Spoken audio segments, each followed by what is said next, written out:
میں باقی لوگوں سے زیادہ ذہین نہیں ہوں۔ میں بس اپنی مشکلات کے ساتھ باقی لوگوں کی نسبت زیادہ وقت گزارتا ہوں۔ ایسا ہی کچھ ماننا تھا دنیا کے سب سے بڑے اور عظیم سائنسدان البرٹ آئنسٹائن کا۔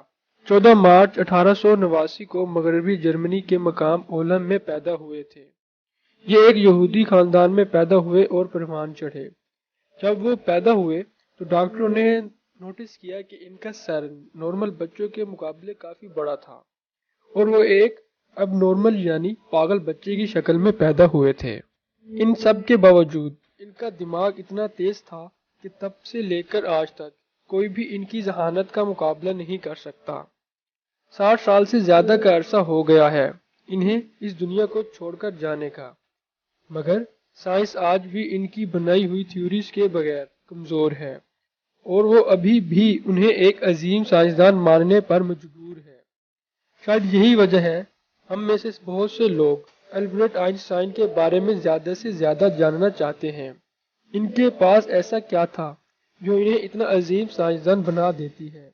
ہم سب یہ سوچتے ہیں کہ ایک پاگل بچہ اس نے ایسا کیا کیا جو دنیا کا عظیم سائنسدان بن گیا اور آج کی جدید سائنس اسے اپنا استاد مانتی ہے۔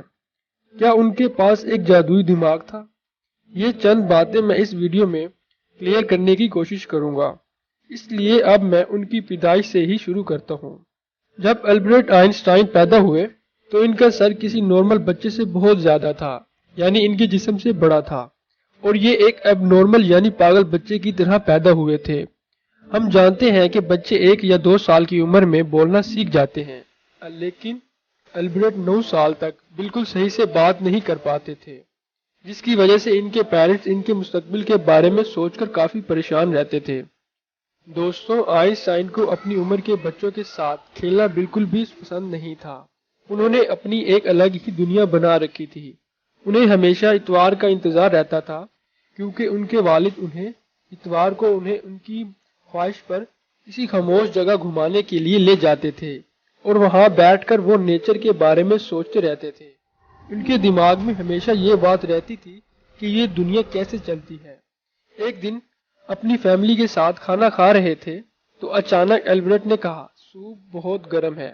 اپنے بیٹے کو یوں اچانک صاف بولتا دیکھ ان کے والدین کے پیروں تلے سے زمین ہی نکل گئی اور وہ حیران ہو گئے اور یہ سن کر خوش بھی ہوئے، لیکن بعد میں جب ان سے پوچھا گیا کہ اب تک تم کیوں کچھ نہیں بولتے تھے تو البرٹ نے ایک عجیب سا جواب دیا کہ اب تک تو سب صحیح تھا، اور اپنے اس لیٹ بولنے کی وجہ سے انہوں نے بہت دیر سے اسکول جانا شروع کیا۔ البرٹ کی زندگی سے جڑے ایسے عجیب اور غریب قصے یہی نہیں رکے، بلکہ جب وہ بڑے ہو گئے تب بھی ان کی ایسی عادتیں تھیں جن کے بارے میں سن کر لوگ یقین نہیں کرتے، جیسے کہ انہیں اسکول ایک جیل لگتا تھا اور ان کا یہ ماننا تھا کہ اسکول ایک ایسی جگہ ہے جہاں کوئی بھی آزاد نہیں ہے۔ اس کے پیچھے ایک بہت بڑی وجہ تھی، وہ اپنے استاد کی بتائی ہوئی باتوں کو آسانی سے قبول نہیں کر پاتے تھے کیونکہ انہیں ایسا لگتا تھا کہ استاد کی بتائی ہوئی باتیں نامکمل ہیں۔ اس لیے وہ اپنے استاذہ سے عجیب عجیب سوالات پوچھا کرتے تھے، جس کی وجہ سے استاذہ البرٹ سے بہت ناراض رہتے تھے اور انہیں پاگل کہتے تھے۔